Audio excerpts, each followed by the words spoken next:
Hi everyone, welcome to DevCon. My name is Denis Grigor, and today we will talk about data connectors for data exchange. These slides were prepared for you by me and also Wilson Picardo, Julian Pagan. They will present also along with me at DevCon Live. So please join the DevCon Live so you can ask questions. Before starting, well, first of all, of course, it's the safe harbor statement. A lot of things that we will discussing here should not be taken into consideration if you want to kind of to plan for purchasing the software based on this content and things like that. Moreover, everything that I will be presenting is in beta, and it means that maybe a couple of weeks after the DevCon itself, some of things might not be accurate already because it is in continuing change. However, what I will be presenting today will be generic enough for you to understand where it goes and how it goes. And also keep in mind that since it's beta, you have the opportunity to tailor the direction and how it looks and things like that. So also keep in mind that you can at least now bend into your favor where the developer of this technology will go forward. Our agenda is very simple. We will do an overview of data exchange, what it is, used concepts, and the user workflow. And this is necessary in order to have the very same kind of base for further discussions. Then we will talk about the tools that are available to developers in order to access these very things that we did on the user side, and also how to expand that and so forth. The third one will be more like a hands-on. I will try to show you, apart from why it is needed, how to do that. So how to build a connector, a very basic one, of course, but powerful enough or interesting enough for you to develop further. And at the end, we will talk about kind of the roadmap, what to expect further, and so forth. So which parts were kind of maybe lacking or not yet clear. I will show you that in roadmap it is actually addressed. Okay, so let us look at the overview of data exchange and why it was necessary. And there are many problems in industry of data itself, let's say generic data. But we isolated three main things that are very important to us, and this is why the data exchange was created, and also the data model that we will talk about later. What is the difference between data model and data exchange, or actually what role data exchange plays in this data model world.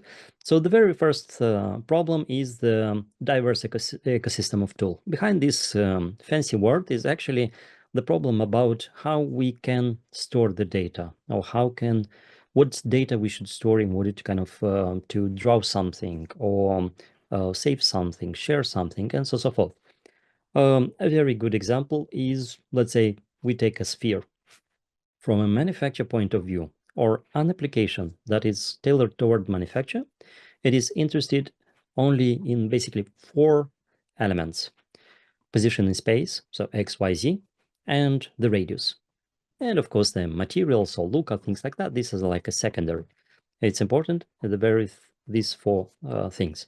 Now imagine application like 3ds Max or Maya or another kind of filmmaking content or 3D kind of special effect content. It's not just a position in space and the radius. It's actually, well, it's a triangle soup, what we called. It's basically a collection of triangles that form that sphere. So how tessellated it is, it's very important. Basically the resolution, you can say, of the sphere. What type of materials, what type of shaders and things like that.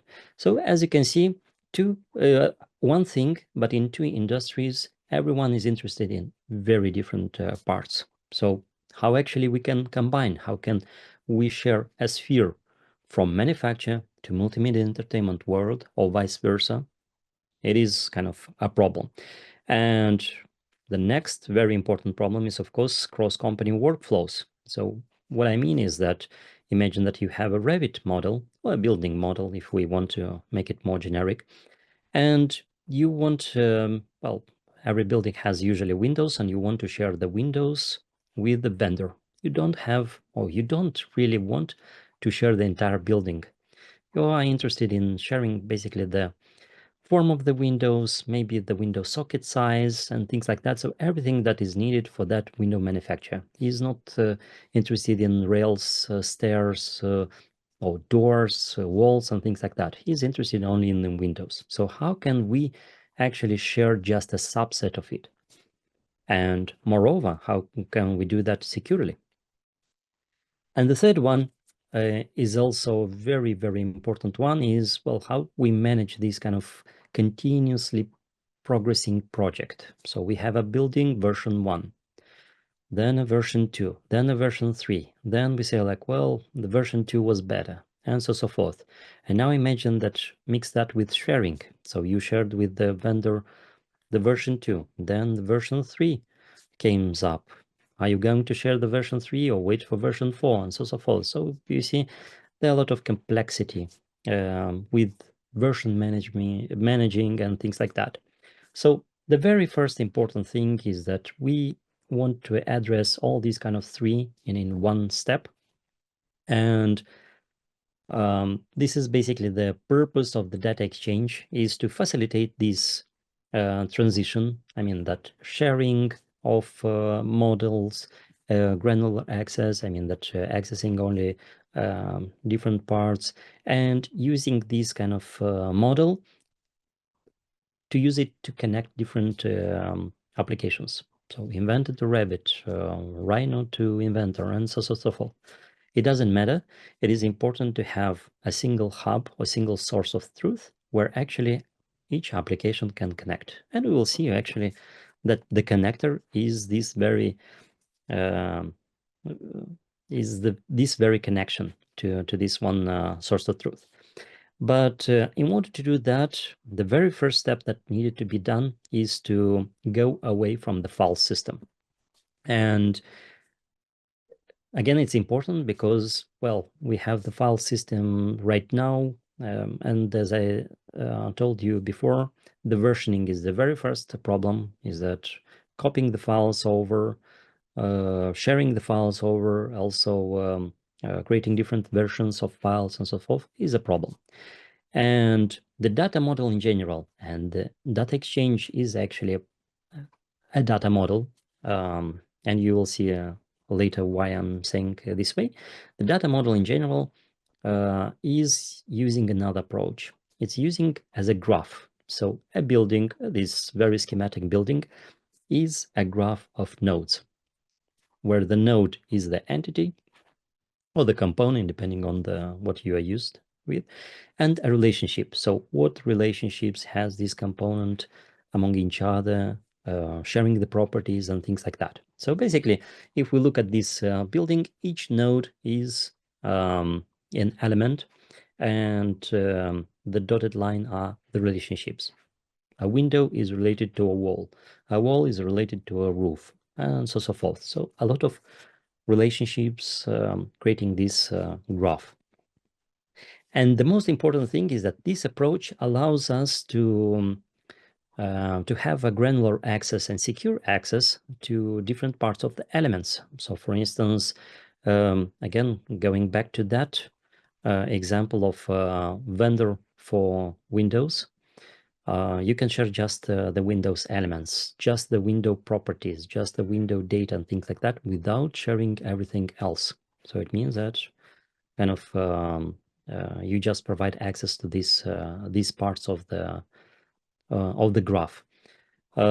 In case of analytics, let's say that you are interested in doing some analytics on wall insulations and things like that, you just provide access to the wall nodes and the properties related to the wall nodes and so forth.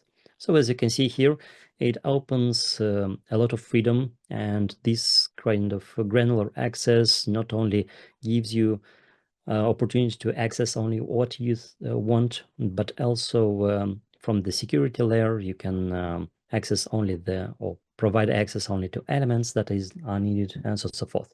So this is the core of the data model itself.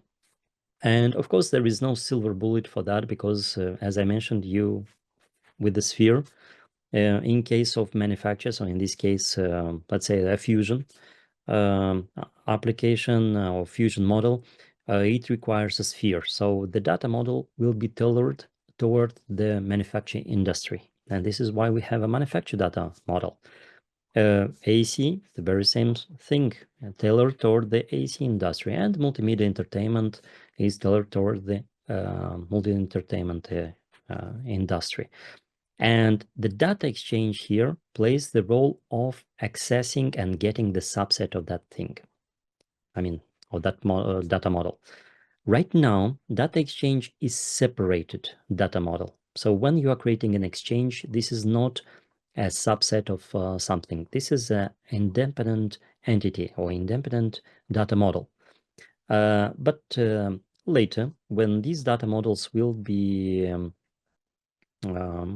stabilized, we can say so, then the data exchange will be part of each data model, or it will be a sort of like a generic layer. So in this case, right now, it is possible to do something like from manufacture to multimedia entertainment, or AC to manufacture data model through data exchange. And we have connectors, something like Revit to Inventor and vice versa, that are using this approach.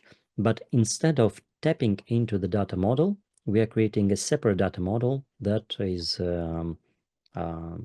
let's say, isolated from the original data model, and we work on that element.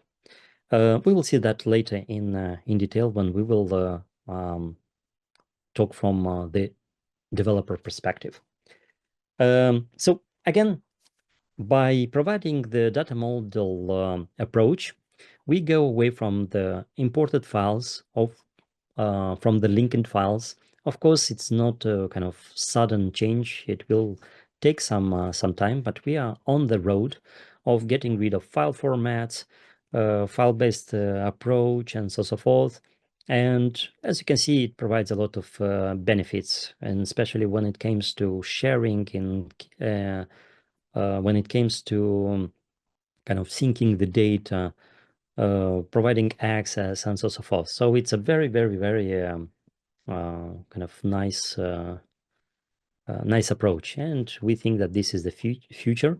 And already a lot of kind of user workflows provide that they are very happy about that. But let us, before going or jumping into what tools we have in order to work that, let us see how it looks from a user perspective. So let's say I have this kind of building. It's a Revit model, and it has different views and things like that. And as I said, that we have a vendor that works only on stairs. So I will have a view from this model instead of sharing the entire model. I will create in Revit a view of these stairs, and very simple, I will just create a data exchange. So just one click and it is done. I think this one is more interesting because kind of it's a subset, but if we look at the versions and compare the version 2 with version 3, we can see that there are some changes here, and we will tackle these changes. So for instance, in this case, we have,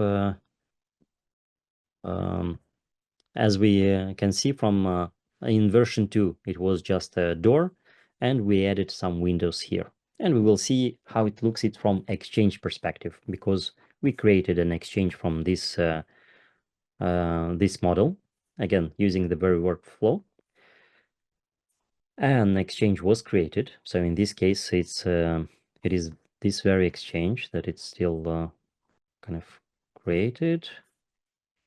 And we will look at how it, we will see how it looked from developer perspective. So what we can access using the API and so forth. Yeah, so let us see what it is, what we have from, so this exchange was created. was finished. We will see later, basically as a developer, what we have in order to kind of what tools we have or what data we have access to as a developer for this very exchange. And as you can see, this is a separate entity.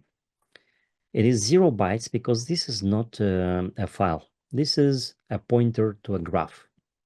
So when an office building, well, let's say the model, a Revit model, is put on ACC, a graph is created, and this exchange is a pointer to that graph. Or in this case, it's a pointer of that subgraph, only that that part of the exchange. So in this case, there is no leakage or something like that, because basically you are not sharing the model, you are sharing the subset. So let's go back to the and talk about what tools we have to connect the data. Well, first of all, in the beginning was the REST API. So the very first tool that was available as a closed beta was the REST API. And I mention here it here on purpose because we will encounter it. We'll see it because it's still under the hood for other tools. Now, why the REST API was not very, let's say, not very good, but it was kind of not very user-friendly, I may say, is because, yes, it allows you to access the full raw data and things like that, but it was intimidating. So I mean that it was, or the result was pages and pages and pages of data, and the data in form of the graph. Now imagine that those nodes and relationships that I showed you. I will show you later how actually an exchange looks like from the graph perspective. If we try to draw that graph, it was very, very intimidating. So let's say that this very small subset that we created, so this very exchange, we can use a tool that is based on that REST API in order to navigate to it and open that graph, and you will see by yourself how intimidating it is. So in this case, it is the stairs. Okay. So it will be something like hundreds and hundreds of nodes having the root node. And now imagine that this node, for instance, I have no idea what it is, looks like that. So it has some components, it has some data, it's insert about some kind of objects, strings, and so forth. So these turn to be guardrail pipe or something like that. Where are the properties? Where there are a lot of properties here, but they are in sort of like this strange for us view, but of course it makes sense. So everything is done in such way that when you are creating a new door, you are not creating a new node, you are creating a new relationship, because this is using an instance. If that door, if a door of that type already exists, it will just create a new relationship to that node that is responsible for that door. And of course, kind of you will have a new relationship and a node just specifying that a door was created, but no new geometry, no nothing, because everything is already there. And the same thing comes when removing a door. The door will not be removed from the graph. It will be just a mention that it was removed for this version. And version 1 and version 2 of the graph is just a snapshot. So how the graph looked at the version 1, how graph look at the version 2. So in this case, you can understand that the graph will grow, of course, but it will keep these snapshots as a history. So if you want to see how the model look at the version 3, you can see it. Moreover, if you want to compare something like what changed from this version to that version, it is also possible, because you just look at what nodes appeared between these two versions, which nodes were removed, which nodes were modified. And again, we will touch that from developers perspective later. So going back again here with the REST API, it was pages and pages of intimidating information. And this is how the GraphQL API came into place. Might not be familiar to everyone what GraphQL is. I will do a very brief introduction and you will see that it's very simple. It's actually under the hood, of course, it's a REST API, but with a body that allows you to specify filters. So for instance, what we need. We don't need everything, just kind of parts that we're interested. We want doors, we will get doors. We want windows, we will get windows. We want everything, we will get everything, and so forth, but in a more nice way. At least for now, the drawback of the GraphQL API, I mean, in context of data exchange, is that it provides no geometry access. But again, this is just for now. And you have the voice to say something like, well, this is very important for me. And then a priority will be given to this task. Otherwise, well, it will still sit on the shelf somewhere there. And the way of accessing data might look opinionated. So I mean that we think that this is the way of doing. This is a drawback, but at the same time, it's maybe a feature, because if you ask 1,000 of voices how it should look, you will have 1,001 opinions. And the way that we chose was a generic one. And the last one is the Data Exchange SDK. Is very powerful. It facilitates accessing, updating, and creating the data, and so forth. Provides you access to the geometry. The only drawback, and this is my drawback, I mean that from my point of view, is that it's available only as a C# SDK, but this is at least now. And the second is that it's Windows only. So even if it supports right now .NET Core 8, it is still tailored to the Windows platform. Okay, so let us quickly go to the GraphQL, because I would like to have more time on the Data Exchange SDK. Again, GraphQL is a query language. This is kind of for you a bit of information, but we will have some hands-on experience on it, and you will see in kind of in action. And as I told you, Data Exchange GraphQL is based on the REST API, but also since a navigation is needed. So I mean that in order to get to that data exchange, you need somehow reach it, go through, get the hub, get the projects, the folders to navigate through. A part of the data management API is also abstracted or presented as a GraphQL, and I will show you later again. If you want a very good example of why the GraphQL is better than the REST API, is here we go. On the left side, you have the GraphQL querying for what hubs I have access to. And as you can see here, in just one page or one screen, I could have all the hubs. On the right side, this is the result only of one hub that I have access to. I mean that these could be also end up having pages and pages and pages. And not all the pages are important.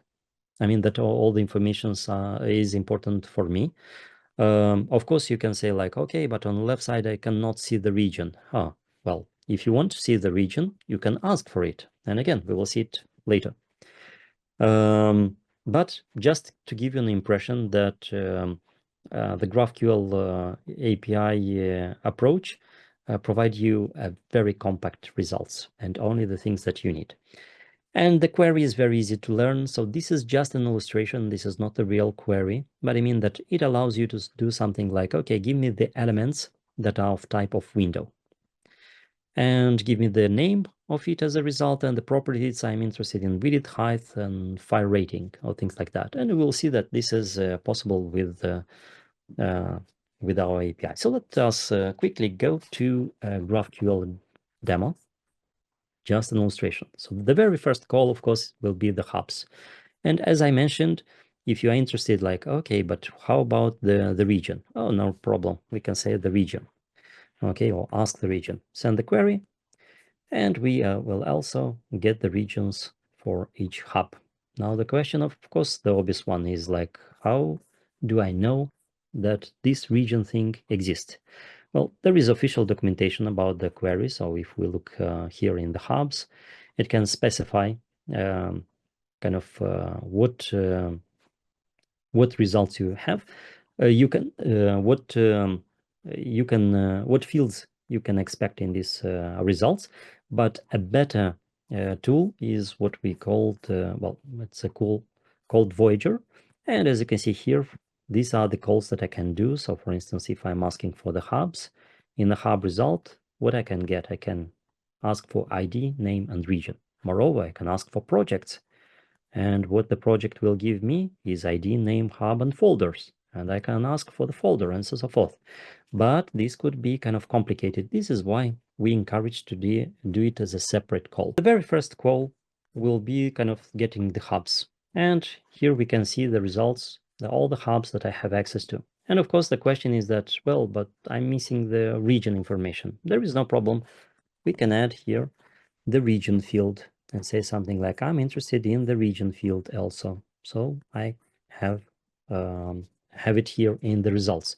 And obvious question is like, how can I know that it is possible to have here the region? Well, the answer, of course, is the documentation, but a very useful tool is the Voyager that we have here. It's a tool that creates a schema, or well, based on the schema, it creates you a graph to for you to very easy see what it's kind of possible. So in this case, I know that it's possible ID, name, and region. Of course, there are some different parts, but let's keep it simple and continue with only with this approach. So now I have the hub. What I'm interested is in getting the projects, and I'm interested in this project. In the project folder, I can navigate through project and things like that. I have the project files and I can see the folder content. So just these 4 calls is enough for you in order to implement the navigation of this graph. I mean, of this tree. So I mean that get the hubs, get the projects, navigate through the folders, and get the information what is in that folder. So as you can see here, only 4 calls, but this is the data management abstraction. I mean that data management part.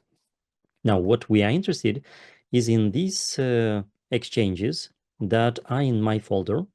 And I can see here, for instance, that I have the one that I'm interested in. So let's take this one, or let's take the stairs one. And we can get the exchange info. And what it will provide me is basically the information that we have here is that, for instance, this one is already in version 3, the date was when was created, and so forth. So this is a very important for me in order to understand that there are multiple versions, and I will be using these IDs in order to use kind of comparing something like give me the data from this exchange at this version, or at this kind of step, or give me this one, or show me the difference between version 2 and version 3, and so forth. But anyway, now since we have kind of the exchange, let us look what is possible to get here. And we can get everything, or we can use filters. So for instance, in this case, I'm using property name category window. So I'm interested only in information that is in kind of about the Windowses that it is there. So if we look at the model itself, so for instance, on this one, well, actually we can open that kind of the very view that was created, because it will be the very same thing. We are interested in information that the properties that are here, kind of in this this dialog. Moreover, we can say something like, okay, there are a lot of information here, but I'm not interested in all of this. I'm interested only in kind of, well, a subset of it based on some filters. So we have more complex filters, or the possibility of more complex filters. So for instance, in this case, I'm interested in walls, and I'm interested in walls that have area greater than 10. So not interested in those small walls or things like that. Moreover, don't give me everything. In the properties, I want just the area and the volume. So in this case, I will have only the area volume. If I will remove that, it will give me everything for these elements. I mean that all the properties that they have. But in case I'm specifying this area, I can put here the category and so forth. So I mean that you can play with these kind of calls without any problem.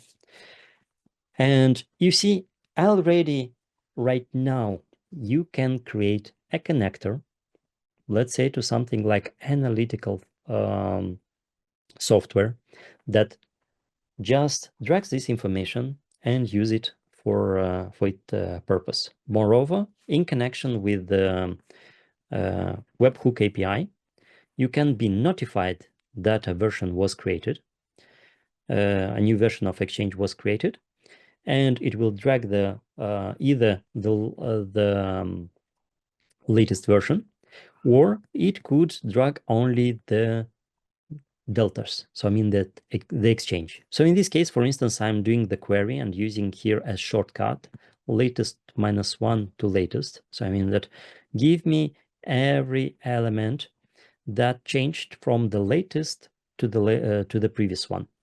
And for instance, in this very case, we can we know that the doors, well, actually not the doors, but the windows were added. So if we compare the, let's put here the version 2 and put the, yeah, this one. And this is version 3 and shares soft. And we will compare.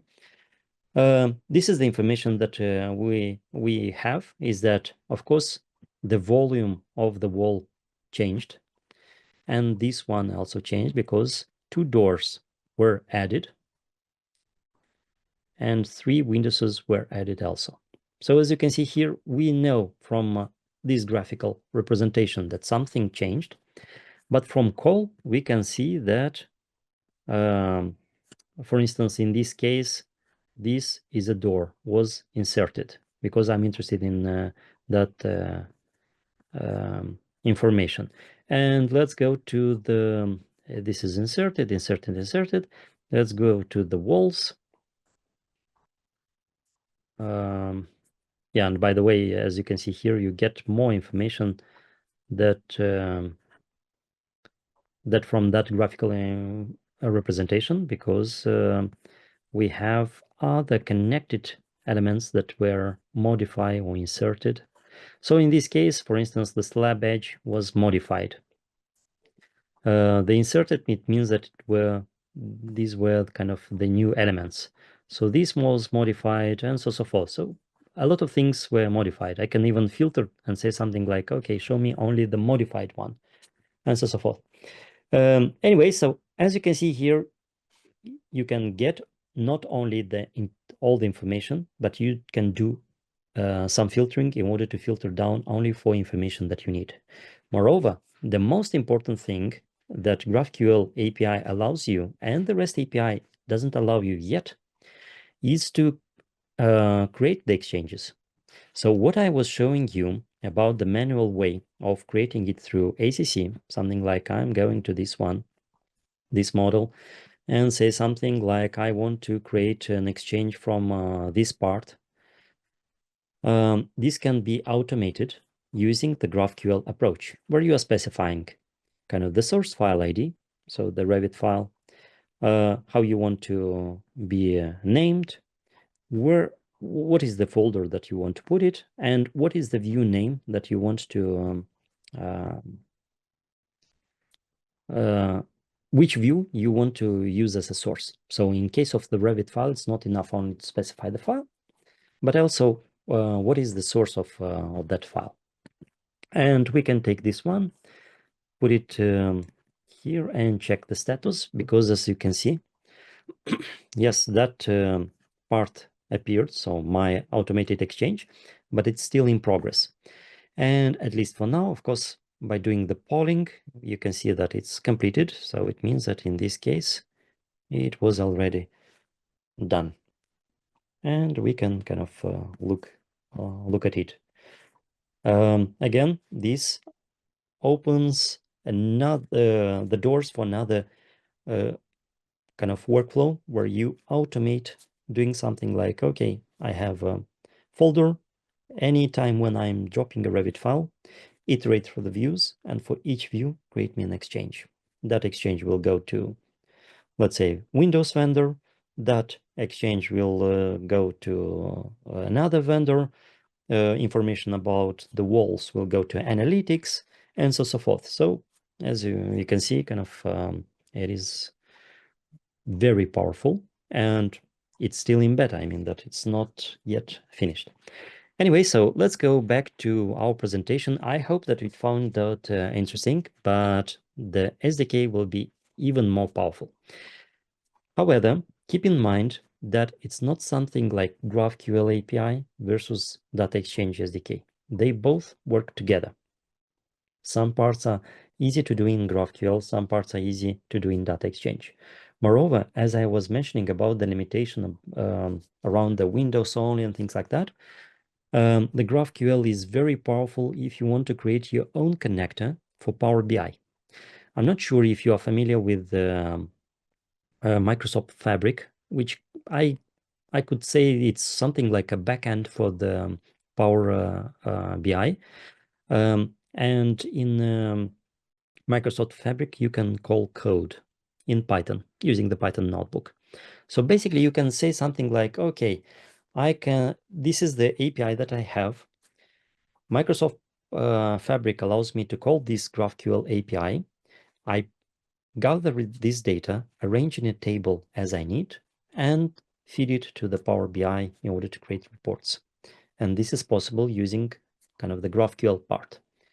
For Data Exchange SDK is not yet possible because it's a C# and it's Windows only. So I mean that in these kind of cloud-based environments, you cannot use the SDK. However, it is very powerful when it comes to work with the geometry and things like that. And this is what I want to kind of go next. However, before that, just a couple of concepts because we will be using along the demo. So first of all, it's a client-side data model.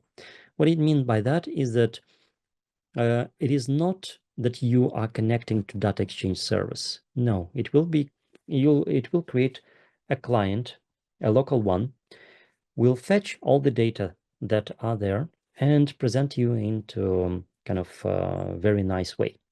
And it supports deltas. So it means that if you're doing some changes there, and when I'm mentioning by doing some changes, this is the power of the SDK. The GraphQL one was read-only. The SDK is everything. I mean, read, write, delete, and everything. And you are working on cache. So it means that you are working locally. Once you are ready, you sync with well, you can say with database, but it's actually you are syncing the graph. It has an UI component, so we will not cover it today. I will just briefly mention because it facilitates you kind of navigation through the hub project and things like that. But again, it's a part more of kind of navigating to the exchange that you need. And it's extensible. So I mean that we will see some extensibility. You can extend by yourself. And we will see that also in when we will talk about the roadmap, what other features will come into it. So the very first thing and the very important one is that if you can see, as I told you, the Data Exchange API is kind of in the cloud. And what you will get back is kind of the Exchange data model. But the Exchange data model will be not useful for you because it will be just a collection of nodes, relationships, and things like that.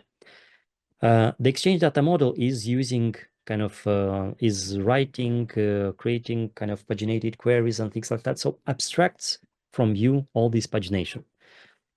But what we will work is with element data model, because the element data model will abstract all this graph and present it to us as a collection of elements. And we will see later that it's very easy to work with that and has kind of very nice methods to work with.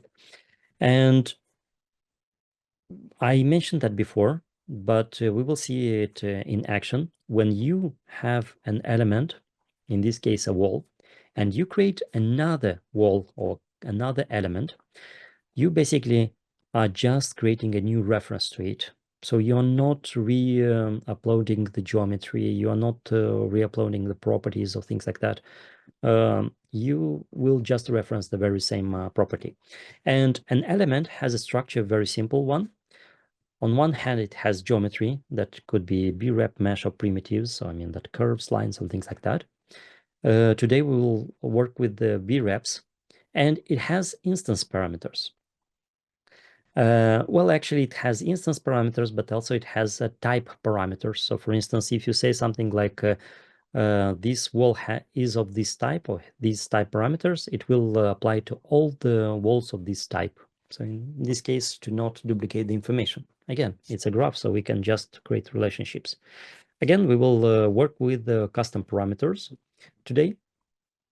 And a geometry, again, an element can reference multiple geometries, but also a geometry can reference multiple elements. What it means is something like a door can say something like, I'm using this geometry, but at the same time, a geometry says something like, this geometry is used by the door 1, door 2, door 3.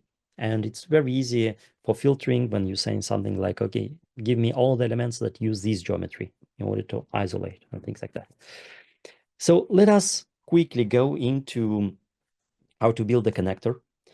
And this is, again, a very basic one, but I hope that it will be kind of interesting for you. So the very first thing, as I told you, and let me run it, and I will show you along the way. So the very first thing is that, as you can see, it abstracts from you all this kind of hassle that you have to do something like, this is my client ID and client secret, give me the kind of the token, exchange that token, give me that kind of code, exchange that code for the token, and so forth. It abstracts for you the 3-leg authentication. So it is very nice. It will just kind of create a client for you. And as you can see here, it will just grab the token as needed. This is the minimum amount of information that you need to provide in order to have kind of creating that that client. So it's basically the name application is not interested. Client ID, client secret, and callback. And this is it. These kind of fields are more for the references. And again, I will explain you why it is needed. Now, the very first thing is that it's important is that, of course, kind of once the client it is created, we have a lot of access to a lot of information. So in this case, I'm using kind of the account one, the account information, in order to kind of to list who is this user who were authenticated. Oh, actually not authenticated, who is the user who authorized kind of this this application. And the very first step is to get the exchange metadata. And as you can see here, I'm specifying this URN. And this is the very first place when I told you that we are using right now a client, a CLI application. How do I know that this is kind of what is the URN?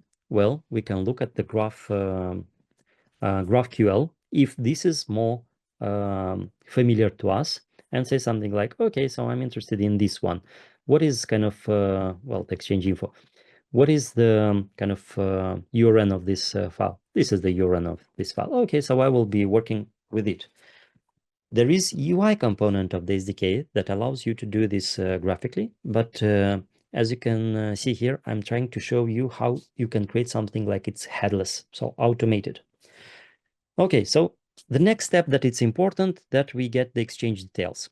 And the exchange details are exactly the same things as we saw in the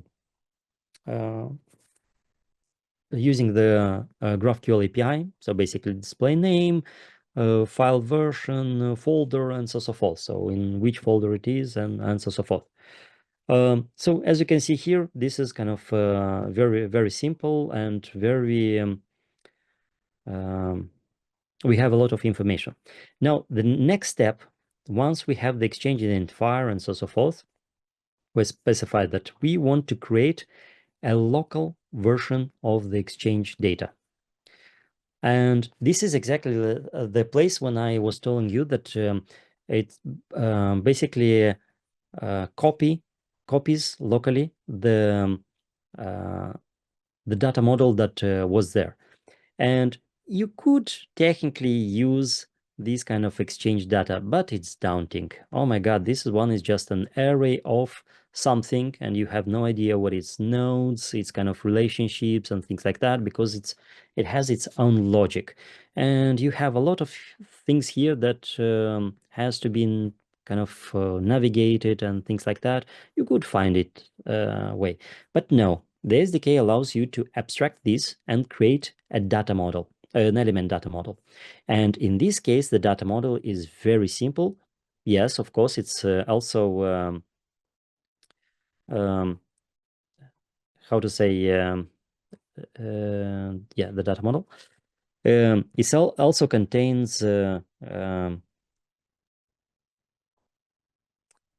contains the information, contains the kind of an array, but it's an array of elements where each element is presented in a very nice way. So we can see here, this is a carton wall.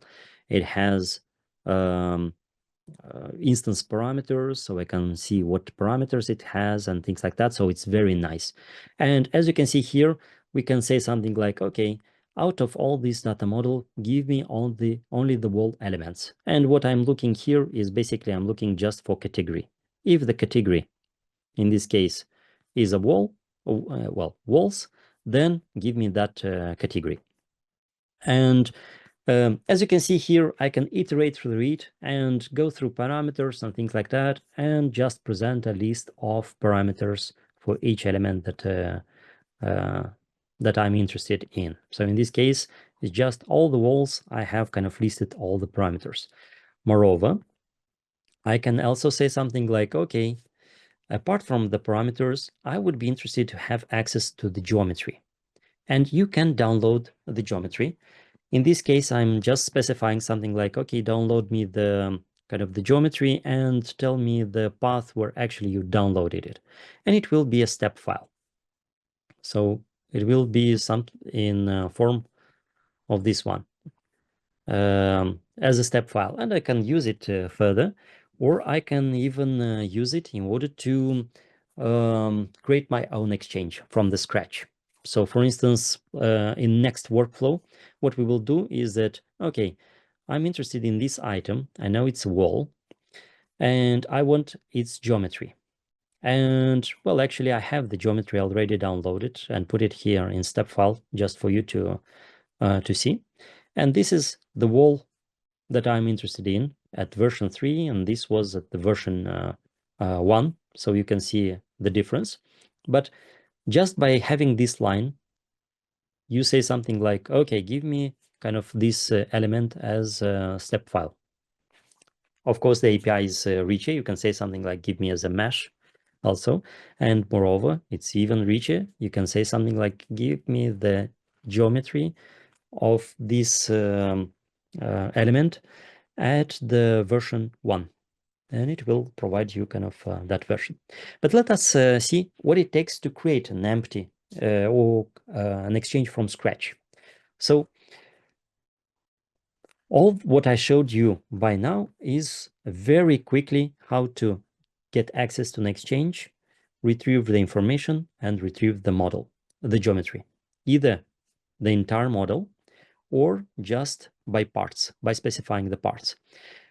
In this part, let's see what it takes in order to create an exchange, but from scratch. It means that we have nothing, no Revit as a source file, no view, no nothing, just from scratch. And we can create kind of an empty data model just by specifying the kind of the client. And these are the element. We just add an element and we specify by just for us category name and things like that. This category can be totally different, but in order to be compatible with Revit, we will use the very same names, naming. So walls. We can add properties, and in this case, we can specify that we are interested in a string property. Well, it's actually a text property with this value. And as you can see, kind of my wall, that the element that I created, so this element, my wall, I just create an instance parameter for it. So it will be specific, this parameter will specific only to this element. I can add the geometry. Moreover, as you can see here, I can add a list of geometries into it. And of course, I have to specify the render style, kind of how it should look. And this is a generic one. We can copy that. When we copied that geometry, we could also take this element and look at the render style and copy the render styles and put it there, and so forth. So there is no problem. The main important thing is this line. When you are specifying that there is a geometry, okay, I'm creating a geometry, and with these properties, this is the source to the step file, and this is the render style. Now, this geometry can be reused. So for instance, in my walls geometries, that it's a list of geometries, I'm specifying this, adding these geometries, so I can add a different thing. But when I say something like model set element geometry by element, my wall, I'm specifying that list. But this very geometry can be reused over and over. And the relationship of that geometry to different elements will be kind of kept. I mean that they will be automatically created. And the next kind of, this is, as you can see here, is in the model we are creating an empty model. We're creating a wall element, adding a parameter to it, adding a geometry to it. And you are doing that for all the elements that you want to include in that exchange. Once the model is created, of course, the very first thing that we want to do is to create the exchange container. So basically, in this case, is just specifying kind of how the what is the description, how it should name, and things like that. So how it should appear in this kind of ACC environment. Once the container is created, the important thing that we want to create is basically, well, we're saying something like, these are the details of the exchange container, create me an exchange. At this point, it will create the exchange. The only problem is that it will not be accessible. It will just appear here, okay, but it will be kind of file processing because it has nothing yet there. What we have to do is to sync our data, basically our model or the exchange data, into this kind of new exchange. And once it is done, we sync this information, and that exchange will be automatically created. This line is already deprecated. So before, it was necessary to specify not only that I want to create an exchange, but also create a viewable for it. That line is not necessary anymore. I kept it just for you to illustrate, but this is exchange that was created automatically for us along with the kind of the viewer. And here we have kind of the different information that we added to it. Now, the most interesting thing is that we can use that Explorer that I was showing you and see how actually it looks from the graph perspective, because we just added a simple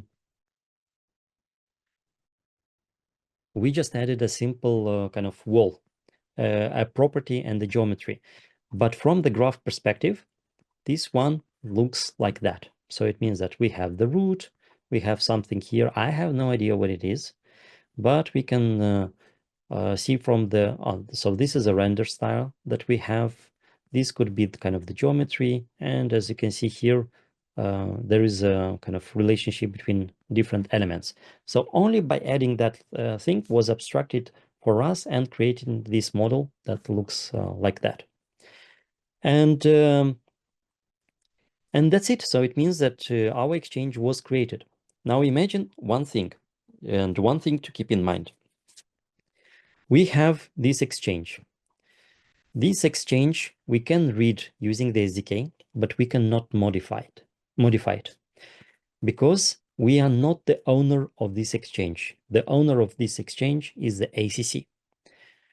On the other hand, this exchange was created by us through SDK. So it means that we are the owner. So it means that we can open, read it, modify, add, and things like that, and continue without any problem. So as you can see here, the SDK is very, very powerful. And I hope that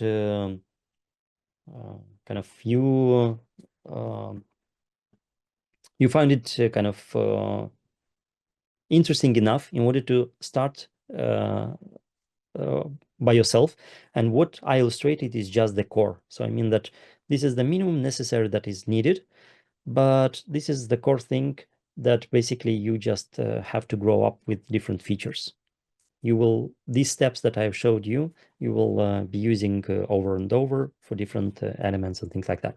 And as I mentioned, there is also the UI component that can facilitate if you want to create not an automated one or CLI one, but you want to create it an UI one. Anyway, you will work through this workflow, read exchange, create exchange from scratch, update exchange and things like that. One thing to keep in mind is that only the exchanges that are created by you can be modified. And this is just to avoid corruption of data and things like that. Now, what to expect? Well, recent edition was integration of .NET 8 or upgrade to .NET 8, but still it is linked to the Windows only platform, yet it allows a lot of interesting things. Now, the next is extensible data components, and this is about the schema. So right now, even when I was explaining you the element data model, this is how we can see that graph. But that graph can be interpreted in different ways, and the data could have different forms. And in order to have an order for this thing, the schema approach will be used when you can specify the schema of the data. So the provider of the data and the consumer of the data will use the very same kind of schema in order to understand each other. App converters, this is more for the client model. And one of the things that will be possible also soon is, as in GraphQL, having a Revit file and a Revit view, just create an exchange and be the owner of it in order to be able to modify and create and things like that. And of course, later is beyond net, but this is dependent on your feedback. If you're interested in Python, JavaScript, and things like that, of course, effort will be going into that direction. Otherwise, it will be just hidden or in low priority.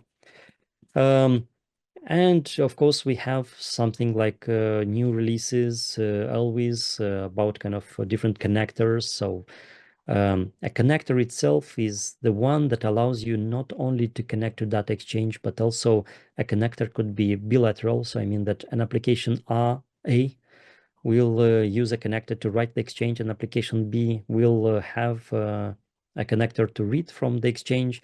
And here you go, you have an a connector from A to B using the data exchange as a proxy. And the Power BI is in GA, so it's very popular right now. And I will be doing a presentation at AU. I hope it will be accepted about how to create a custom Power BI connector. So using the GraphQL API, the Microsoft Fabric, and create your own charts. We'll see how it will go. And in progress, well, it says that IFC is in progress right now. It is out of beta, I think. The IFC is released. I mean that IFC also can be used as a source for creating the exchanges, both in automated, I mean the GraphQL API, and through UI. And there are a lot of ideas, and continues growing. As you can see, the community took it very seriously, and there are a lot of integration. And I hope that today's presentation gave you an overview what is possible and what it takes in order to create kind of a data exchange connector. And I think that's it from my side.